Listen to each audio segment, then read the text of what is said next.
Salam, hər vaxtınız xeyir olsun. Mən Nəsib Əlizadə. Bugün sizinlə OTK və Müstəqil Qiymətləndirmə Mərkəzinin təşkil etdiyi buraxılış imtahanının Azərbaycan dili suallarına baxacağıq. Həm qrammatika, həm də mətn suallarının hər birinin izahını verəcəyim. Bundan əvvəl kanala abunə olmağı və videonu bəyənməyi unutmayın. Paylaşın ki, daha çox abituriyent yararlana bilsin. Dərslərimiz haqqında məlumat almaq üçün isə gördüyünüz nömrə ilə 055 889 44 59 nömrəsi ilə əlaqə saxlaya bilərsiniz. İndi isə başlayaq sualların izahına. Deməli, birinci sualda deyir ki, sifət işlənmiş nümunəni müəyyən edin. Sifət işlənmiş nümunəni. A variantı. Mirzə gözlərini televizorun ekranına zilləsə də orada heç nə görmürdü. Elə hey başını yelləyirdi. Burada hər hansı bir sifət yoxdur. Sifət sualına necə, nə cür, hansı və əşyaya aid olmalıdır. Burada da sifət yoxdur. B variantı. Düzgün deyilmiş sözü hamı qəbul edər. Burada düzgün sözü feilə aid olduğu üçün zərfdir. Qızarmış meyvələri yeşiyə yığdıq. Burada qızarmış sözü feili sifətdir. Nəsillərdən nəsillərə keçən bir şöhrətim vardır. Burada keçən sözü yenə də feili sifətdir. Ən şəkilçili feili sifət. Nəhayət E variantı deyir, bu cədvəl hamımıza uyğundur. Uyğun sözü necə sualına cavab verir? Yəni cavab olacaq E variantı. İkinci sual deyir ki, cədvəldəki doğru fikirləri müəyyən eləyin. Sözlər verilib və sözlərə uyğun fikirləri seçməliyik. Yaşıl sifətdir. Bir izah etdiyi isimlər əsasən cəmdə olur. Bəli, eyni sözün təkrarı ilə yaranan mürəkkəb sifətlərin izah etdiyi isimlər adətən cəmdə olur. Birinci fikir doğrudur. 2. Çoxaltma dərəcəsində olan sifətdir. Təbii ki, yanlışdır. Yaşıl sözü adi dərəcədədir. 5-də 2. Kəsir sayıdır. Deməli, 3-ə yazıb ki, quruluqca mürəkkəbdir. Bəli, təbii ki, mürəkkəbdir. Doğrudur. Miqdar sayıdır. Bəli, doğrudur. Baxın, sayın iki məna növü var. Miqdar sayıları və sıra sayıları. Miqdar sayının da özünün müəyyən miqdar, qeyri-müəyyən və kəsir sayılar deyə növləri var. Yəni, kəsir sayıları da özü miqdar sayının növüdür. Deməli, dördüncü fikir də doğrudur. Beşinci fikir 1-ə 10. 1-ə 10, 1-ə 5, 1-ə 1000 bu tip ifadələr zərfdir. Deməli, 5-ə yazıb ki, tamın hissəsini bildirir. Yəni, bir kəsir sayıdır. Bu fikir o deməkdir. Amma bu yanlışdır. 5-də 10 olsaydı, daha doğrusu 1-də 10 olsaydı bəlkə də hə deyərdik. Amma bu yanlışdır. Əşya deyil, hərəkətə aid olur. Bəli, zərflər hərəkətə aid olur. Məsələn deyirəm ki, sevincimiz 1-ə 10 artdı. Bəli, doğrudur. 6-nı da götürdüm. Cavab olur 1, 3, 4, 6, yəni C variantı. Daha sonra üçüncü sualdadır. Nümunənin təhlili ilə bağlı yanlış fikri müəyyən edin. Yanlış fikir axtarırıq. Bir fəqət səndən gen düşəndə ayrılıq məndən düşəndə, saçlarıma dən düşəndə boğar aylar, illər məni, qınamasın ellər məni. Deməli, biz nə axtarırıq? Səhv fikirləri axtarırıq. Tünd qara hərflərlə verilmiş ifadə frazeoloji birləşmədir. Saçlarıma dən düşəndə bəli, frazeoloji birləşmədir. Doğrudur. Yaşlaşmaq, qocalmaq deməkdir. Altından xətt çəkilmiş sözün sinoniminin biri məzəmmət etməkdir. Qınamasın, məzəmmət etməsin. Bəli, doğrudur.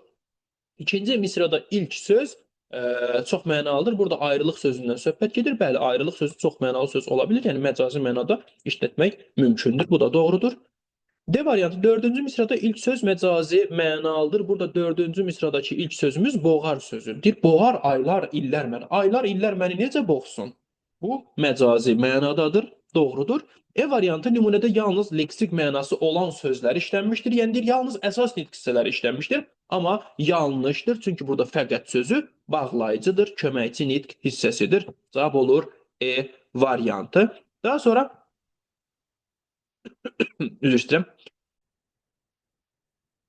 Dördüncü sualda deyir, cədvələ uyğun nümunələri müəyyən eləyin. Deməli, düzəltmə say axtarırıq. Bir də ki, deyir, özündən sonra cəm şəkilçili ismin işlənə bildiyi say. Düzəltmə say 15-ci mürəkkəbdir, getdi. 5-ci sözü düzəltmədir, bəli, 2-ni götürdüm.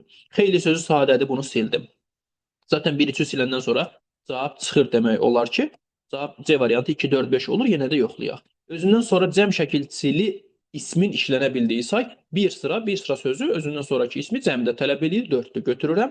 5, 10-cu sıra sayılarda özündən sonra gələn ismi. Ola bilər həm təkdə olsun, həm də cəmdə olsun. Yəni cəmdə işlənə bilər. Bizə demir mütləq cəmdə işlənsin. Deyir, işlənə bildiyi.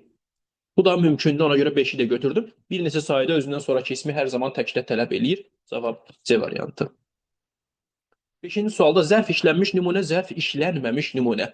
Deməli, 1. Musa sinif yoldaşlarına yenə də Şuşanın gözəl təbiəti haqqında danışırdı. Yenə zaman zərfidir. Bəli, işlənibdir. Deməli, 1-i götürürəm. 2. Prezidentin hərbi paraddakı cəsarətli çıxışı hamını qürrələndirdi. Burada zərf işlənməyibdir. Bunu sildik. Azərbaycan məktəbliləri yarışda bütün həmyaşıdlarından irəlidə idi. İrəlidə yer zərfidir, işlənibdi. Zərf işlənməmiş cümlə axtarırıq burada artıq. Deməli, işi çox olduğu üçün verilmiş son tapşırığı tamamilə unutmuşdu. Burada tamamilə zərfdir. Getdi, bizə işlənməmiş deyir. 5. Atamla qardaşım bayram günü birlikdə, burada birlikdə zərfi var, bu da getdi. 6. Yağış yağanda binamızın həyətində böyük gölməçələr yaranırdı. Burada yağış yağanda nə zaman suala cavab versə də bu feili bağlama tərkibidir. Yəni burada zərf yoxdur. Ona görə 6-nı da götürdüm. Cavab olur 1, 3, 6. Yəni B variantı. 6-cı sual. Klasteri tamamlaya bilən fikirləri müəyyən edin. Deməli, qayın sözü ilə sözü cümlədə ismin təsirlik halında işlənərsə, qayın, bu formada. Xəbər ola bilməz, bəli doğrudur. Çünki təsirli hal heç vaxt xəbər olmur. Yəni mən doğru fikirləri axtarıram. Hecalarının sayı artar. Normalda qayın sözü 2 heca aldı, ını artırdım, oldu 3 heca. Bəli doğrudur. Daha sonra 2. Özündən sonra mənsubiyyət şəkilçili sözün olmasını tələb edər. Yəni təsirli halın mənsubiyyət şəkilçisinə hər hansı bir bağlılığı yoxdur, səhvdir. Mütləq qeyri-müəyyən halda olar. Bax görürük ki, müəyyən haldadır bu artıq, səhvdir. Mütləq düzəltmə olar, səhvdir, sadədir. Təsirli hal şəkilçisi leksik şəkilçisi deyil ki, o düzəltmə olsun. Feillə bağlı olur, bəli təsirli hal adətən feillə bağlı olur, doğrudur. 1-5 A variantı. Daha sonra 7-ci sualda uyğunlaşdırmadır, sözlərin quruluşunu uyğunlaşdırmalıyam. Birinci söz qırıntılar sözüdür. Burada yaxşı görünməsə də özümüz yazaq. Qırıntılar. Qırıntılar. Bu sözdür. Deməli, kök və şəkilçi ayıraq. Qırmaqdan qırıntılar da qrammatik. B variantı göndərt. Sözün kökü göndər, leksik şəkilçi. C variantında üzləşmək. Sözün kökü üzləmək, üzləşmək olur. Amma məsələ bilirsiniz nədir? Üzləmək və üzləşmək arasında məna bağlılığı yoxdur. Ona görə üzləş leksik, mək qrammatik olur. Yəni bir leksik, bir qrammatik. Sərgidəkilər sözünün kökü sərmək. Sərmək feilindən sərgi ismi. Dəki leksik, lər qrammatik. Döşəkçədən sözün kökü döşəmək feili, döşək, döşəkçə, dən də qrammatik şəkilçi. Aha, indi uyğunlaşdıraq. 2 leksik, bir qrammatik şəkilçi hardadır?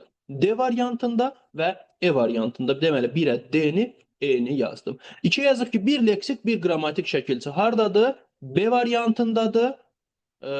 Yox, üzr istəyirəm. A variantındadır, C variantındadır. A, C. Və nəhayət, yalnız bir leksik şəkilçi var, qrammatik şəkilçi yoxdur. O da B variantına uyğun gəldi. Deməli, 1-ə D, E, 2-yə A, C, 3-ə də B, yəni B variantı bizim doğru cavabımızdır. Daha sonra 8-ci sual, yazılışı doğru olan sözləri seçirik. Güllə baran. Bəli, bu söz bitişik yazılır və A ilə yazılır, doğrudur. Firuzə yazılmır, firuzə yazılır, səhvdir. Mündərəcat yox, mündəricat ilə yazılır, bu da səhvdir. Pəstdən, deməli, pəstdən sözü düzdür. Büllur sözü, bəli, bu da düzdür. 1, 4, 5 bizim cavabımız olacaq E variantı. Pəstdən sözünün nə olduğunu bilməsəz, pəstdən alçaq səs tonu deməkdir. Deməli, 1, 4, 5 cavab oldu E variantı. 9-cu sual deyir, hansı bənddəki fikir cümləni tamamlaya bilər? Azadlıq uğrunda döyüşərkən nə boran, nə də qar onların möhkəm iradəsini sarsıda bildi cümləsindəki feillərin hər ikisi. Döyüşərkən feilidir, bir də ki, sarsıda bildi. Hərəkətin icrasını təsdiq edir. Döyüşərkən təsdiq edir, amma sarsıda bildi, inkar edir. Niyə? Deyir ki, nə qar onların möhkəm iradəsini sarsıda bildi, nə də boran. Yəni, sarsıda bilmədi deməkdir, düzdürmü? Yəni, bu inkardır. Təsdiqin yox, inkarın bildirir, səhvdir. Sadəcə nə də bağlayıcısına istifadə olunubdur. İki nitq hissəsinin xüsusiyyətini daşıyır, yəni məsdər feili sifət və ya feili bağlamadır. Birinci söz feili bağlama olsa da, ikinci söz təsriflənən feildir, səhvdir. Üçüncü şəxsdədir, ümumiyyətlə feili bağlama hər hansı bir şəxsdə olmur, səhvdir bu da. Burada isə mürəkkəbdir, döyüşərkən düzəltmədir. Səhvdir. Məlum növdədir. Bəli, hər ikisi məlum növdə olan feillərdir. Cavab E variantı. Daha sonra qeyri-müəyyən əvəzlik hansı nümunədə işlənib? Qeyri-müəyyən əvəzlik işlənmiş nümunəni axtarırıq. Deməli, 1. Dünən gələn qonağın heç kim olduğunu bildinizmi? Baxın, burada heç kim əvəzliyi yoxdur. Burada heç ədatdır, kim əvəzliyidir. Ümumiyyətlə burada kim olmaq hətta bir yerdə feildir. Yəni burada əvəzlik yoxdur. Söhbət qeyri-müəyyən əvəzlikdən gedir. Biri sildik. 2. İşlərin qaydasında getmədiyi indiki vaxtda nə isə bilmək çətindir. Burada nə isə sözü var. Qeyri-müəyyən əvəzlikdir. Götürdüm. Səndən doymaq olarmı? Həyat, sən nə şirinsən. Ancaq hamının deyil, sən həyatın qədrini yalnız bilənlərinsən. Deməli, burada nə axtarırıq? Qeyri-müəyyən əvəzlik. Burada da hamı qeyri-müəyyən əvəzliyi var. Bunu götürdük. Dünən düz sandığımı bugün əyri sanıram. Bəzən olur özümdən, özüm oğurlanıram. Burada qeyri-müəyyən əvəzlik varmı? Yoxdur. Bunu sildik. Burada özüm təyini əvəzlikdir. Beşincisi, birisi çıxıb demədi ki, yeni qaydaları biz yazmamışıq. Deməli, burada birisi sözü qeyri-müəyyən əvəzlikdir. 2, 3, 5 cavabımız olacaq A variantı. Daha sonra mətn sualları. Birinci mətn bədii mətindir, pəriçınqılı mətnidir. Yavaş-yavaş göstərirəm ki, ekranı saxlayıb oxuya biləsiniz. Pəriçınqılı mətni bura qədər saxladıq. Və davamında göstərməyə çalışıram ki, sınavda iştirak etməyənlər sual mətni görə bilsinlər tam olaraq, oxusunlar, ondan sonra suallara, izahlara baxarlar. Sonra digər hissəsi buradadır.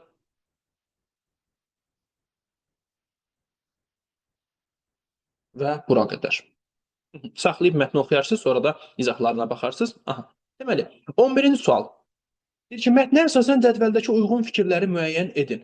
Doğru fikirləri axtarırıq. Bir mətndən məlum olur, mətndə bu barədə məlumat yoxdur. Deməli, 1. Nikolayın yerli əhali arasından da məmurları var. Bəli, bunu düşünmək olar. Mətnə əsasən məlum olar. Mətndə Səlim bəydən söhbət gedir. Yerli əhali arasından idi. Biri götürdük. 2. Nikolay padşahın hakimiyyəti avtoritardır. Avtoritar yəni öz hakimiyyəti, yalnız onun sözü keçərlidir və daha çox qol gücünə, zor gücünə idarə aparır. Deməli, bunu düşünə bilərik. Mətni oxuyanda aydın olacaq. Mətni oxumusunuzsa, deməli, 2-ni də götürürük. 3. Qaçaq nəbi ilə yerli idarəçilər arasında yaxşı münasibət var idi. Təbii ki, səhvdir. Yerli idarəçilər də qaçaq nəbini ələ keçirmək istəyirdilər. Səhvdir bu. İndi buradan səhvləri axtarırıq sağ tərəfdən. Mətndə bu haqda məlumat yoxdur deyil. Nəbinin atının və tüfənginin xüsusi adı var. Bəli, var. Atının adı Bozat, tüfənginin adı Aynalı. Bu məlumat mətndə var. 4-ü sildim. Daha sonra 5-ci fikir, Həcər Nəbini uşaq vaxtından tanıyırdı. Mətndə bu haqda heç bir məlumat yoxdur. 5-i götürürəm. Sarımsaq oğlu Nəbinin həmkəndlisi idi. Bəlkə də elə idi. Amma mətndə bu haqda məlumat yoxdur. Ona görə 6-nı da götürürəm. 1, 2, 5, 6, yəni doğru cavab B variantı olmalıdır. Daha sonra 12-ci sualda mətnin hissələrinə uyğun cümlələri, fikirləri seçməliyik. Deyir, mətnin tərkib hissələrini genişləndirə bilən cümlələrə əsasən uyğunluğu müəyyən edin. Yəni, bunları hara artıra bilərik? Giriş, əsas, nəticə. Deməli, yazıb ki, padşah onu tutub gətirinə qızıl da vəd edirdi. Bu, giriş hissədədir. Çünki padşah Nəbinin tutulması haqqında əmri giriş hissədə verir. Deməli, 1-ə girişə A yazdıq. 2. Əsas hissəyə deyir ki, bu son uğursuzluğuna görə bilmədi ki, kimi qınasın. Bu sonda Səlim bəy uğursuz olur, Nəbini ələ keçirə bilmir. Bu da nəticə hissəyə uyğun gəlir. Yəni, B variantını yazdım nəticəyə və nəhayət C variantı deyir, beləcə onlar bir dəqiqədə sayıqlığı əldən qoymurdular. Bu da isə mətndə Həcərlə Nəbidən söhbət gedir ki, onlar əsas hissədə danışılır o haqda. Bunu da yazıram əsas hissəyə. 1-ə A, 2-ə C, 3-ə B, yəni cavab D variantı. 13-cü suala baxaq. Padşahla xalqı müqayisə eləyibdir. Deməli, baxaq, padşaha aiddir 1-2. Xüsusi imtiyaza sahibdir. Bəli, padşahdır, xüsusi imtiyazı var, doğrudur. 2, yenə padşaha aid eləyibdir. Qaçaq nəbiyə qarşı münasibəti bir mənalı deyil. Səhvdir, bir mənalıdır. Ondan nifrət edirdi, onu ələ keçirməyə çalışırdı. Yəni, 2-ni götürmürəm. 3, ortaq fikir kimi təqdim olunubdur. Deyir ki, qaçaq nəbi haqqında məlumata malikdir. Bəli, həm xalq, həm də padşah qaçaq nəbi haqqında məlumatlıdır. Ona görə 3-ü götürürəm. 4. El-obanın qorxmaz övladlarına rəğbət bəsləyir. Xalq hə, amma padşah yox. Ona görə səhvdir. 5. Nəbi və Həcərə yardım edir. Bəli, xalq Nəbi və Həcərə yardım edir. Mətndə də bunu görürük. Deyir ki, xalq Nəbi və Həcəri qoruyurdu. Doğrudur. Götürürəm. 6. Hər bir üzvü xəyanətdən uzaqdır. Səhvdir. Məsələn, Sarımsaq oğlu var ki, mətndə adı çəkilir. Xəyanətdən uzaq deyildi. Nəbini satmışdı. 6 da səhvdir. Doğru cavab 1, 3, 5, yəni E variantı.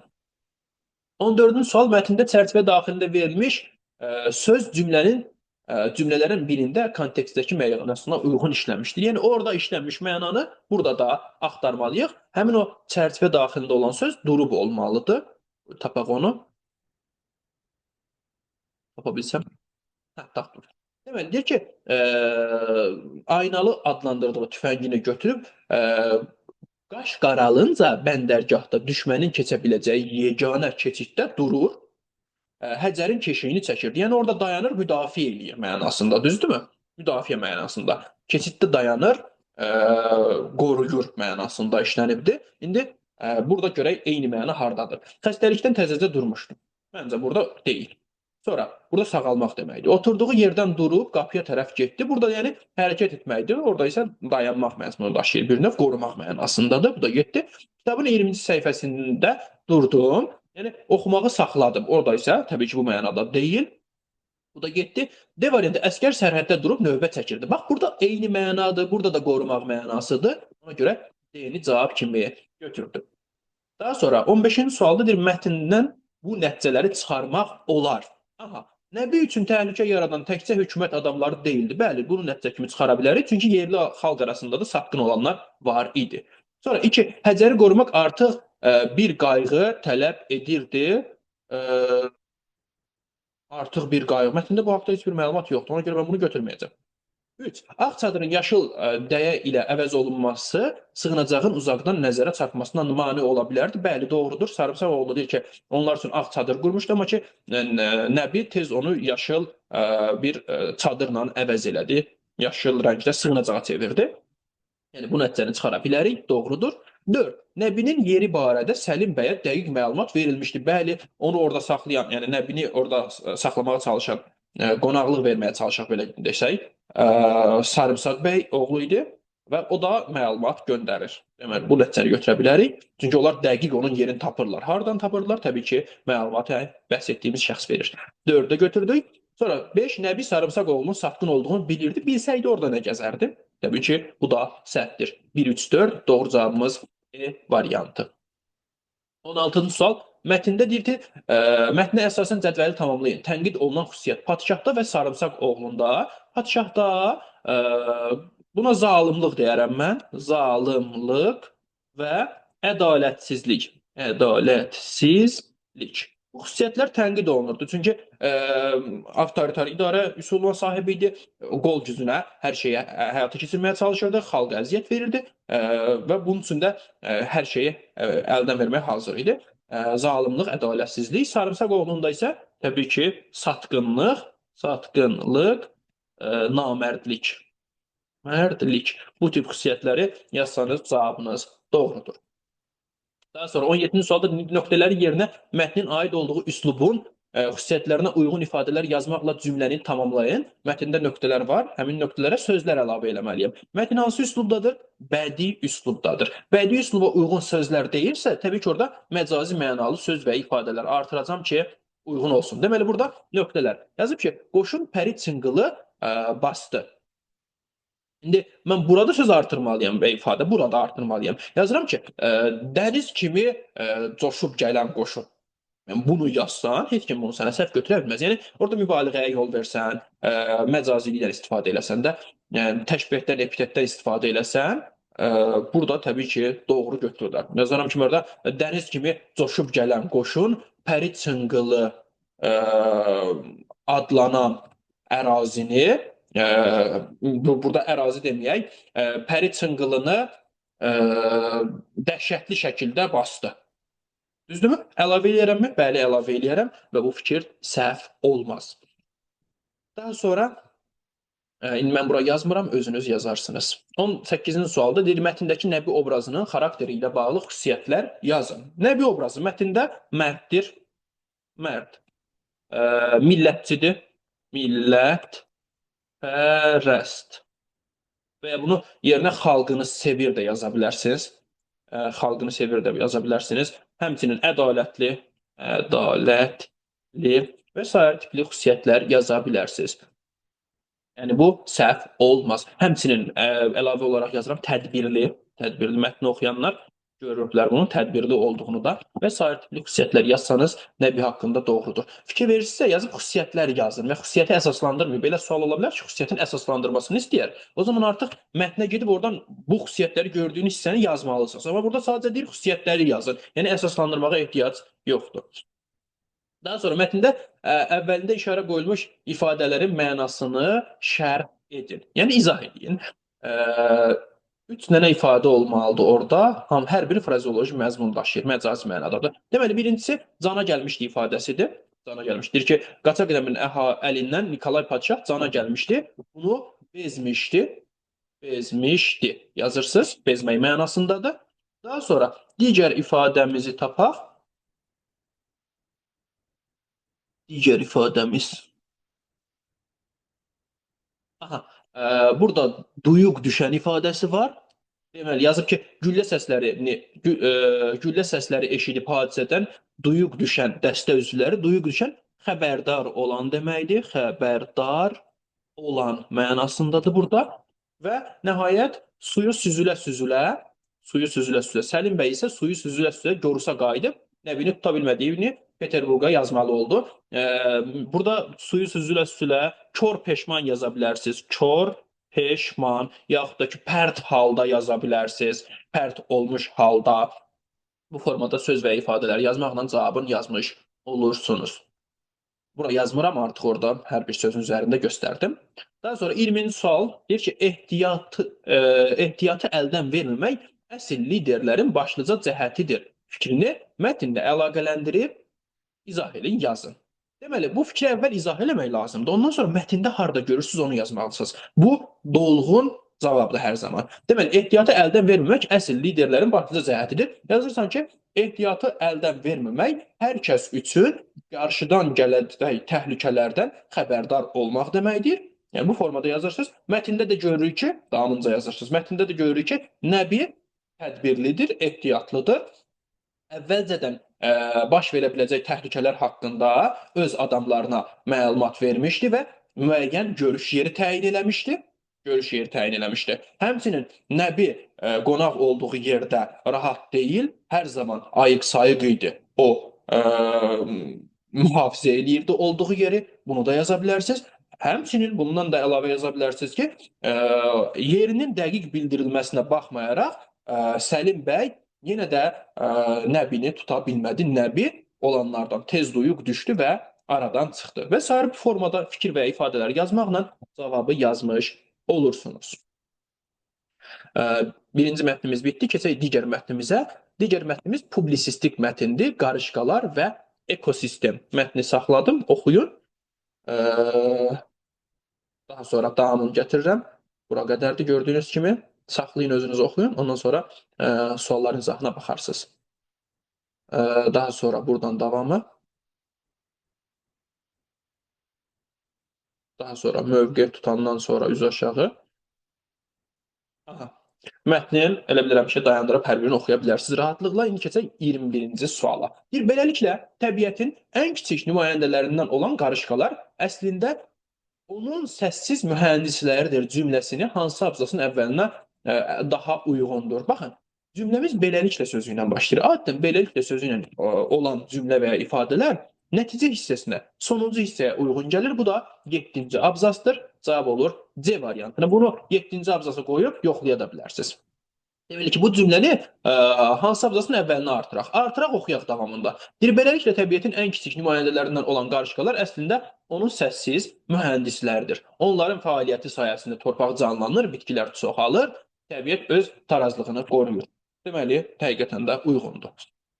22-ci sualda doğru, yanlış və ehtimalları axtarırıq. Bir də yazıb ki, qarışqalar yer kürəsində lap qədimdən yaşayırlar. Bəli, mətnin əvvəlində giriş hissəsində görürük ki, yazıb ki, milyonlarla il əvvəldən. Yəni, təbii ki, lap qədim deməkdir bu. Bir, doğrudur, götürürəm. Daha sonra, biri götürəndən sonra zaten cavaba gedirsiniz. 1, 3, 5, 1, 4, 5. Bunlardan biri bizim cavabımızdır. 2, hər bir qitədə mütləq şəkildə qarışqa yaşayır. Bax, yazıb mütləq şəkildə. Amma mətndə yazıb ki, demək olar ki. Yəni, demək olar ki, ehtimaldır, mütləq deyil. Ona görə 2 səhvdir. 3. yanlış fikir kimi təqdim edib. Yazıb ki, qarışqalar bəzi canlıların həyatı və inkişafında rol oynayır. Bəli, bu doğrudur. Çünki yazıb ki, bəzi həşəratlar qarışqalarla qidalanır. Bu doğru fikirdir. Amma yanlışın altındadır deyə götürmürəm. Və dördüncü fikir, qarışqalar bir çox bitki növlərinin qida mənbəyidir. Bu səhvdir. Bitki növlərinin yox, bir çox həşəratların qida mənbəyi ola bilər. Bu səhvdir və səhvin altında olduğu üçün bunu götürürəm. 5. Ehtimal axtarırıq. Qarışqalar olmasaydı bəzi canlılar tamamilə yox olardı. Bu ehtimaldır. Bəli, doğrudandır. Çünki bəzi canlılar qarışqalarla qidalanır. Ola bilərdi ki, başqa həşəratlarla, varlıqlarla qidalansın. Ola da bilərdi ki, doğrudan da məhv olsunlar. Yəni bu doğrudan da bir ehtimaldır. Ona görə 5-i götürürəm. 6. Qarışqaların təbiətdə rolu böyükdür. Bəli, bu mətndə cümlə olaraq keçir hətta. Yəni bu doğrudur. Ehtimal deyil, bu faktdır. Ona görə bunu da sildim. Cavab olur 1, 4, 5. Yəni C variantı. 22-ci suala baxdıq. 23-cü suala baxaq. Bir mətnin tezislərinə aid edilə bilməz. Yəni mətndə bu yoxdur. Olmayanları axtarırıq. Deməli, bir, canlıların inkişafı bir-biri ilə sıx şəkildə bağlıdır. Bəli, doğrudur. Çünki mətndə yazıb ki, müəyyən bir ekosistem var və orada qida zənciri anlayışı var. Bir-biri ilə bağlıdırlar. Bu doğrudur. Yəni mətndə bu var. Ona görə biri sildim. Biri sildim. 2. Təbiət ünsürləri müstəqil şəkildə fəaliyyət göstərirlər. Səhvdir. Orada deyir ki, bir-birinə bağlı şəkildə fəaliyyət göstərirlər. 2. Səhvdir. Bizdən də səhvləri istədiyi üçün 2-ni götürürəm.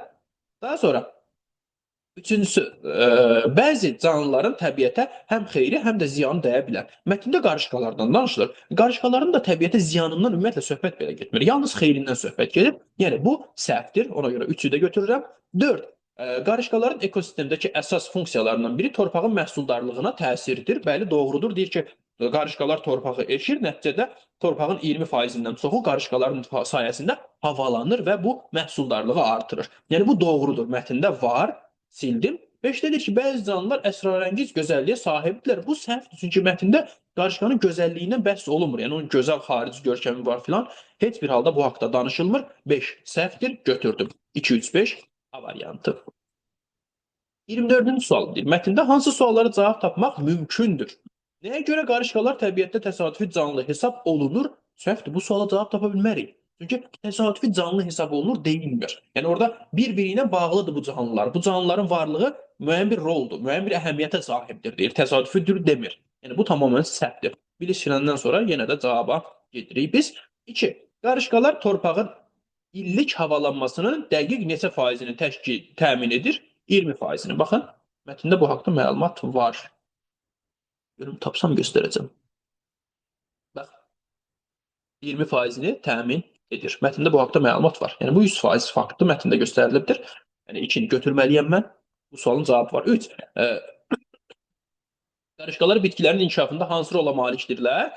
Onlar bitkilərin dənlərini daşıyırlar. Nəticədə bitkilər çoxalırlar. Onlar apara bilmədikləri dənlər düşür. Oradan yenidən bitki düzəlir. Yəni bu haqda məlumat var mətndə. 3-ü də götürürəm.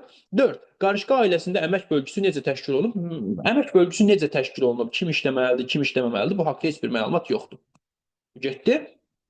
Qarışqaların yayılma arealı necədir? Bu haqda məlumat var ki, yazıb ki, demək olar ki, bütün qitələrdə yayılmışdır. Yəni bu haqda məlumat var. 2, 3, 5 cavab C variantı. 25-ci sual mətnin tərkib hissələri ilə bağlı doğru fikri müəyyən edin. Deyir ki, mətnin əsas hissəsində təbiətdə heç nə əvəz olunmaz deyil başlığını əlavə etmək olar, səhvdir. Niyə? Çünki mətndə qarışqaların əvəz olunmaz olduğu göstərilməyə çalışıb. Amma burada yazıb deyil. Demək, bu tamamilə səhvdir. Nəticə hissəsində məntiqi əlaqəni pozan cümlə var. Nəticə hissəsini oxusaz görəcəksiniz, orada heç bir məntiqi pozan cümlə yoxdur. Səhvdir. Mətnin giriş və nəticə hissələrində bir-birinə zidd olan fikirlər verilmişdir. Səhvdir. Mətnin giriş hissəsində də deyir ki, qarışqalar qida zəncirinin sabit qalmasında rol oynayır. Son nəticə hissəsində də eyni şey deyir. Yəni girişdə də nəticədə deyir ki, qida zəncirinin tarazlıqda qalmasında, sabit qalmasında qarışqaların rolu böyükdür. Yəni zidd fikir deyil, eyni fikirdir. Qarışqalar mükəmməl sosial quruluşa sahibdir cümləsi 7-ci abzasa artırılsa fikirlərin əlaqəsi pozulmaz, tamamilə səhvdir. Çünki qarışqaların sosial quruluşu haqqında giriş əsas hissədə məlumat verilir. Amma 7-ci abzas nəticə hissəsidir. Yəni burada onların sosial quruluşundan danışılmır belə. Yəni bu fikir də tamamilə səhvdir. D variantını da sildim. E variantı əsas hissədəki fikirlər əsasında qarışqaların bir-biri ilə sıx təmasda olduğu nəticəsində gəlmək olar. Bəli, bu doğrudur. Cavab E variantıdır. Niyə doğrudur? Baxın, burada yazıb ki, maraqlıdır ki, bir qarışqa koloniyası minlərlə fərddən ibarət olsa da vahid bir orqanizm kimi hərəkət edir, əməkdaşlıq edirlər. Baxın, yəni onlar birgə əməkdaşlıq edirlər, sıx əlaqədədirlər. Doğrudurmu? Doğrudur. Cavab oldu E variantı. 26-cı sualda deyir. Üzərində rəqəm yazılmış sözlərin kontekstə uyğun mənasını izah edib yazın. Elə yuxarı qayıdaq və orada da baxıb tapaq. Deməli, üzərində rəqəm qoyulmuş birinci söz. Deyir ki, bu kiçik, lakin son dərəcə əməksevər canlılar milyonlarla ildir təbiətin tarazlığını qorumaqda, torpağın yenilənməsində, qida zəncirinin sabit saxlanılmasında əvəz olunmaz rol oynayırlar. Bax, burada sabit sözünü hansı sözlə əvəz olunmaz? Burada sabit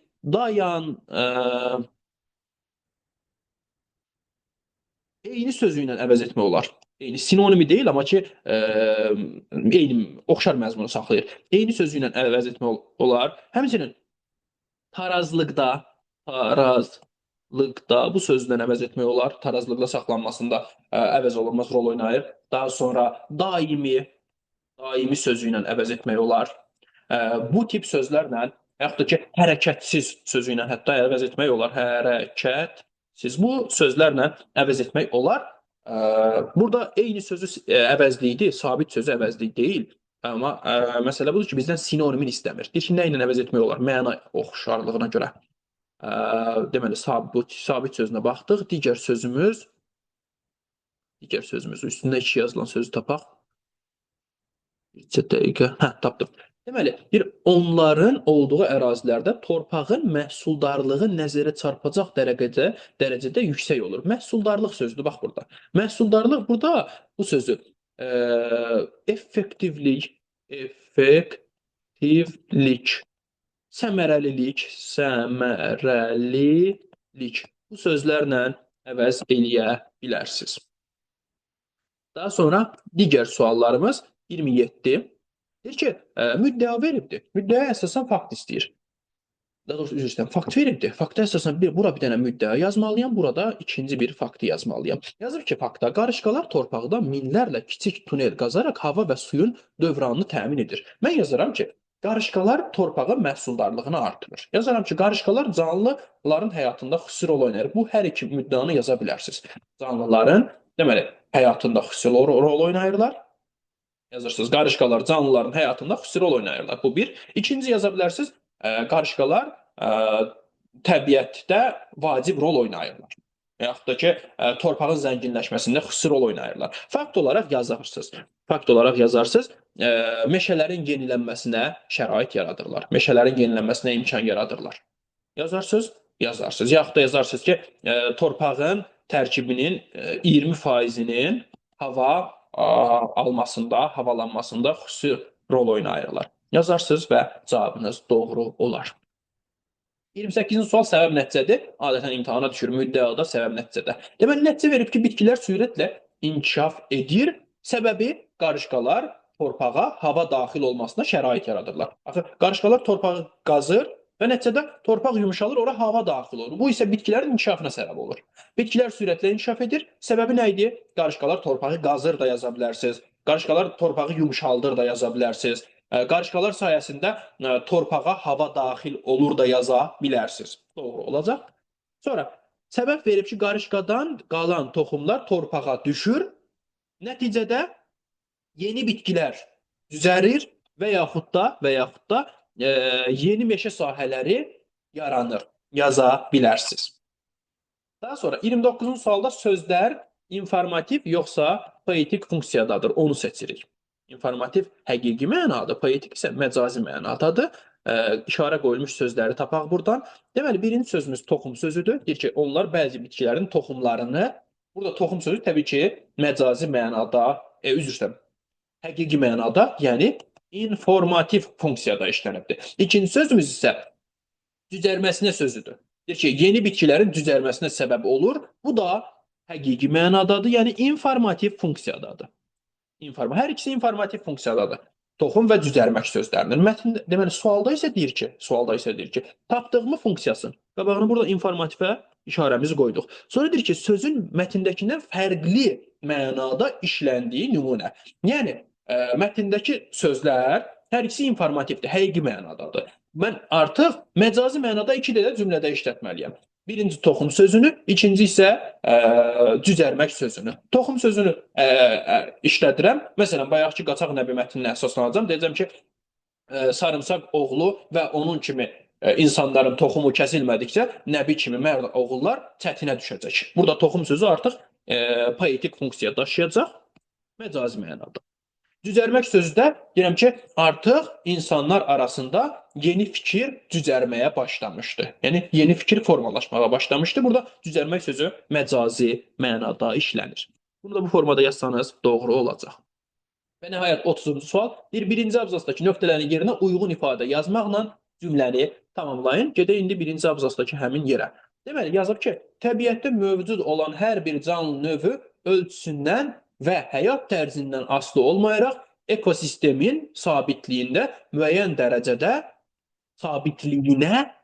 dərəcədə təsir edir və ya təsir göstərir yazsanız cavabınız doğru olacaq.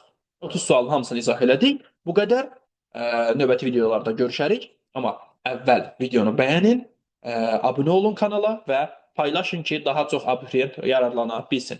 Dərslərimiz haqqında məlumat almaq üçün isə gördüyünüz nömrə ilə 055 889 44 59 nömrəsi ilə əlaqə saxlaya bilərsiniz. Sağ olun.